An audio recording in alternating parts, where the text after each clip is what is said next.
किसी भी पार्टी के किसी नेता में ये शक्ति, ये कमांड नहीं है कि वो 4-5 हजार युवकों को इस तरह निकाल पाए। इसलिए ये बहुत ही गलत होगा कि हम किसी पार्टी पर, किसी नेता पर उंगली उठाकर अब असली जो वजह है उस पर हम मिट्टी डाल दें। इसके बाद भी अगर वो इस मसले को हल नहीं करते हैं तो शायद कोई इतना बड़ा वजह है कि जिसके लिए वो हर चीज को कुर्बान करना चाहते हैं, देश की सुरक्षा को, लोगों के जज्बातों को, पार्टी के परफॉर्मेंस को। तो ये आगे देखेंगे हम। 2017, 2019 we have been witnessing intermittent protest in Ladakh.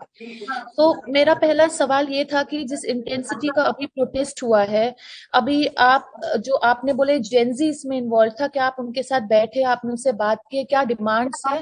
और दूसरी बात, can you draw some parallels between what happened in Nepal and what is happening in Ladakh right now, और फ्यूचर कोर्स ऑफ एक्शन क्या होगा? देखिए, ये जो जेनजी आज बाहर निकले, उनको हमने कभी शक्ल तक नहीं देखा था। आज तक लद्दाख के लोगों की शिकायत थी कि ये जो युवा पीढ़ी है वो तो कभी अनशन में आते नहीं हैं, उन्हें तो शायद फिक्र ही नहीं है, बड़े बूढ़े ही आते हैं। तो सब यही कहा करते थे कि ये युवा पीढ़ी खुद मतलबी हैं, वो कभी अनशन में बैठने के लिए नहीं आते हैं। तो अचानक से वो आ गए, उनमें से किसी का हमने कभी शक्ल, बल्कि हमने मतलब 25 से कम के युवा लगभग ना के बराबर देखा है आज तक के अनशन में। आज अचानक उनका सबका एक तरह का बाढ़ सा आ गया। ये सब लोग हैरान हैं इस पे। धन्यवाद। और हाँ, नेपाल से मुझे नहीं पता, हो सकता है लोग उदाहरण लेते हों एक दूसरे से, मगर इसका मुझे नहीं पता। मगर जैसे वो निकल के आए, ये बिल्कुल किसी ने इमेजिन नहीं किया था। जी शुक्रिया। सोनम जी, मैं तारिक भट्ट बोल रहा हूँ नवदीप से। मैं जानना चाहता हूँ, ये जो अभी वायलेंस हुआ है लेह में, scheduled by the Home Ministry. Study decide from News 9. Will the leaders of the Kargil and Ladakh participate in the talks that are scheduled on? मुझे नहीं सुनाई दे रहा है। The study decide from News 9. Amit Shah has called meeting on 6th of October. What your expectation on that? मैंने आपको कहा ना, सबसे पहले तो लोग नाराज हैं कि 6 अक्टूबर कोई डेट नहीं होता है। जब लोग अनशन पे बैठे हों, 6 अक्टूबर 16 दिन लोगों को भूखा रख के मीटिंग करना कोई डेट नहीं होता है, इस पे नाराज हैं।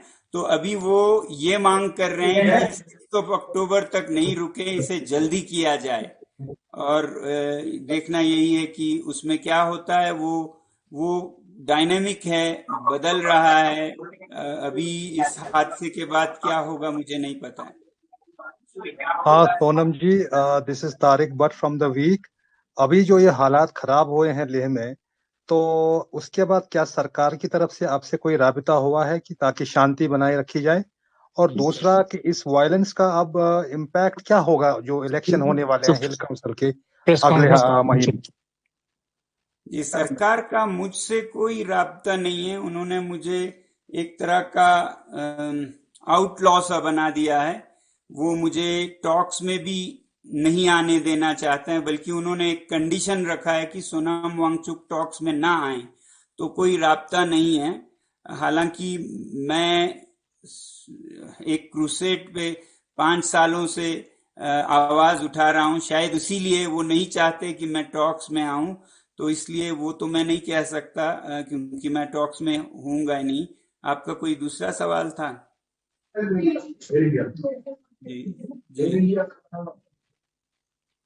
जी अगला। जी मैं अंजलि पीटीआई से। तो एक सवाल तो मेरे है कि यानी आज आपने और जितने लोग अनशन पे बैठे थे, आज सबने अपना अनशन खत्म कर दिया है, ये आपने अभी कहा। जी सो दूसरी चीज ये है कि जो प्रोटेस्ट हुए हैं उन यंगस्टर्स के लिए आप कुछ मैसेज देना चाहेंगे आज के इंसिडेंट्स के बाद? मैं दे चुका हूं लद्दाखी में, हिंदी में, लोकली। नेशनल पे तो ज्यादा उन तक नहीं पहुंचेगी, मगर मैं ये 3 बार मैसेज दे चुका हूं। हमारे बाकी वरिष्ठ नेताओं ने उन्हें मैसेज दिया है कि ये हमारा तरीका नहीं है, इससे हमारे कॉज को फायदा शायद ना पहुंचे, तो वो अपने उसको काबू में रखें और शांति से वार्तालाप के तरीके से ही सुलझाएं। ये हमने बार बार अपील की है, शायद इसके कारण अब धीरे धीरे ये शांत होता जा रहा है। जी पूनम जी, आपने पिछले प्रेस कॉन्फ्रेंस में कहा था कि ये जो अभी डिमांड चल रही है टॉक्स को थोड़ा जल्दी करने की, तो आपने खदशा जाहिर किया था कि अगर ये ना हुआ तो शायद बीजेपी अगले जो चुनाव होने वाले हैं हिल काउंसिल के, शायद वो स्थगित करें। तो अब क्या इम्पैक्ट आएगा उन इलेक्शंस पे इस वायलेंस के बाद? कह नहीं सकते हैं, क्योंकि वो स्थगित होना ना होना हमारी नजर में इस पे निर्भर करता था कि उनके जीतने के कितने चांसेस हैं। तो अभी के हालात में तो उनकी छवि और बिगड़ गई है, लोग नफरत करने लगे हैं, तो मुझे नहीं लगता चुनाव हो पाएंगे, वो शायद स्थगित ही करें। Thank you. Sonam ji, Gursimran this side from Republic TV. मेरे 2 सवाल रहेंगे। पहला सवाल ये रहेगा कि जो ले पुलिस से जब तक हमारी बातचीत हुई, उन्होंने कहा कि जो भी प्रोटेस्टर्स थे they all will be taken to law because they have resorted to vandalism. First, do you support that? और second, what will be the action plan from now? Because now the allegations are being said that your protest was totally politically hijacked, and that's why we have seen Congress councillor who was yesterday in your stage, he also said some provocative words. He was booked by the Leh police. जी ये मैं मान ही नहीं सकता कि कोई भी councillor किसी भी पार्टी का ऐसा असर करवा सकते थे। ये तभी हुआ, अगर हुआ तो क्योंकि लोगों में भड़ास था। ये प्रेशर, ये दबाव उस हद तक था कि एक चिंगारी काफी था। तो हम किसी एक पर निशाना साध के अपने जिम्मेदारियों से हाथ नहीं धो सकते हैं। तो पहली बात ये कहूंगा। दूसरी बात, उन्होंने हमारे स्टेज से नहीं कहा था, उन्होंने अपने प्रेस कॉन्फ्रेंस वगैरह से कहा होगा, मगर अनशन के स्टेज से नहीं था। अनशन के स्टेज को हमने पॉलिटिकली सैनिटाइज्ड रखा था। हमने कभी किसी कांग्रेस के या किसी भी पार्टी के किसी भी नेता को कभी भाषण देने का मौका ही नहीं दिया।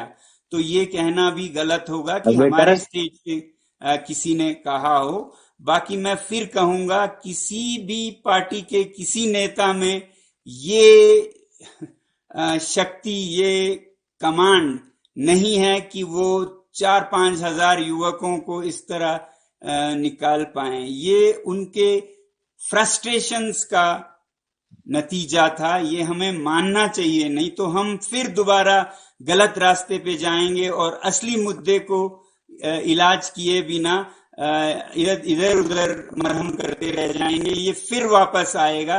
इसलिए ये बहुत ही गलत होगा कि हम किसी पार्टी पर, किसी नेता पर उंगली उठाकर अब असली जो वजह है उस पर हम मिट्टी डाल दें। Second question was that the protesters being booked under law. वो तो लॉ क्या कोर्स लेती है हम नहीं कह सकते, मगर मैं नहीं समझता हूं कि इन युवकों में किसी मतलब कोई उनकी खुशी थी इसमें करने की, ये उनका फ्रस्ट्रेशन था। तो शायद लॉ उसे भी रिकॉग्नाइज करते हो, मगर ये तरीका अच्छा नहीं था, ये हम बार बार कह रहे हैं। लॉ का अपना कोर्स होता होगा, इसका मैं नहीं बता पाऊंगा, मगर वजह मैं फिर आपको बता रहा हूं कि pent up frustrations over many years ये था। वरना ये सब यूथ हमेशा घर में छुप के पढ़ाई करते रहते थे। जब इनके पढ़ाई का कोई नतीजा नहीं निकला, घर में इनके माँ बाप इन्हें कोसते थे कि इसलिए तुम्हें पढ़ाया गया था, इसलिए तुम पे हमने इतना खर्चा किया, तो उनके आगे अंधेरा था, पीछे खाई, तो इसलिए वो आज इस तरह से निकल के आए।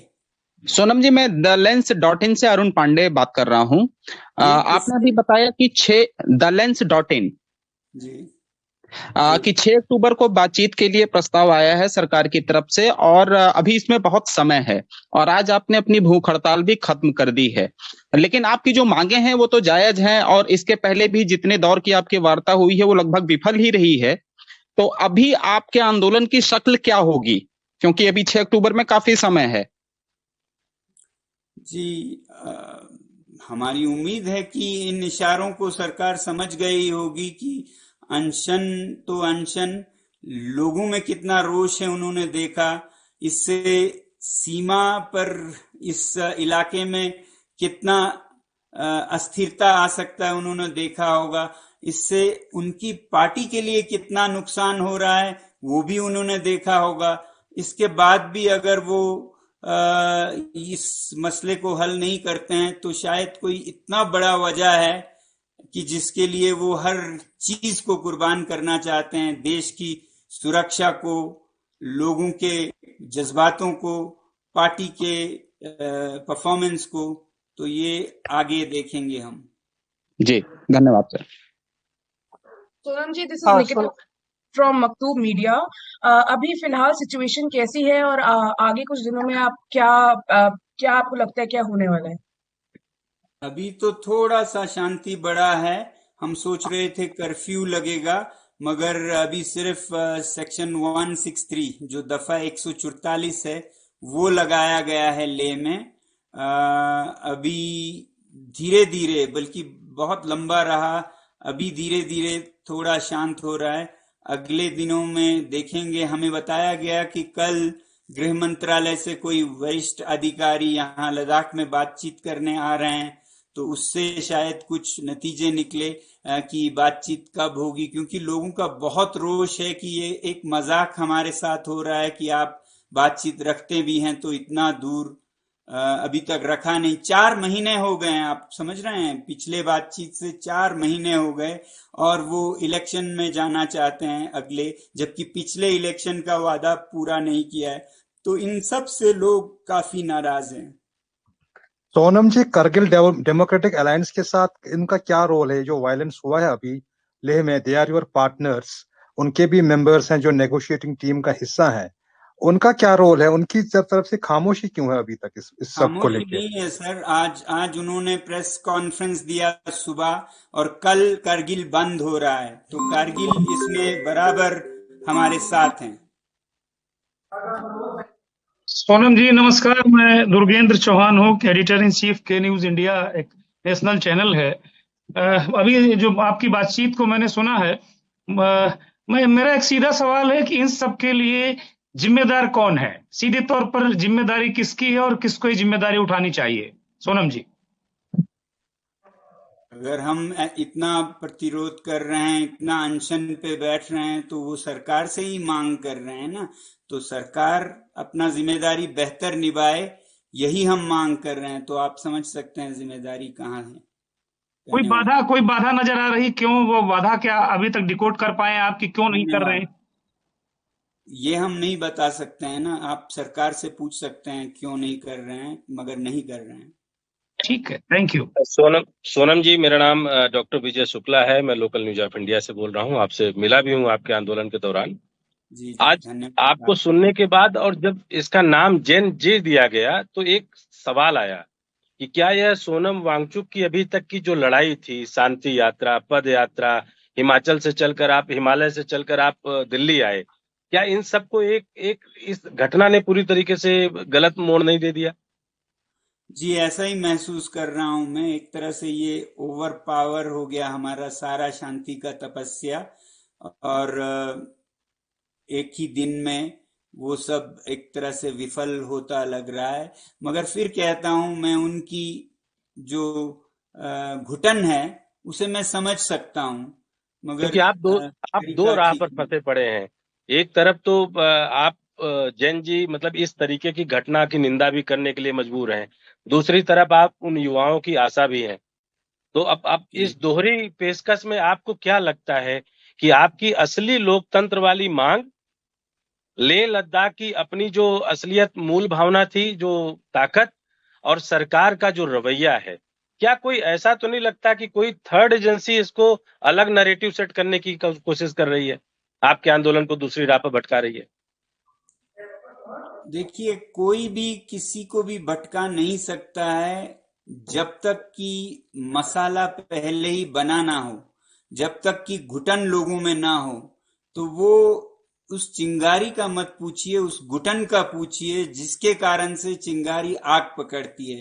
तो मुझे नहीं पता कि वो कोई और इसको किसी दिशा में ले जाएं। हालांकि मुझे पता है यहाँ के जो भी पॉलिटिकल पार्टीज हैं बहुत ही कमजोर हैं, बहुत ही क्या कहूँगा मैं, इनएफिशिएंट हैं, इनकॉम्पिटेंट हैं।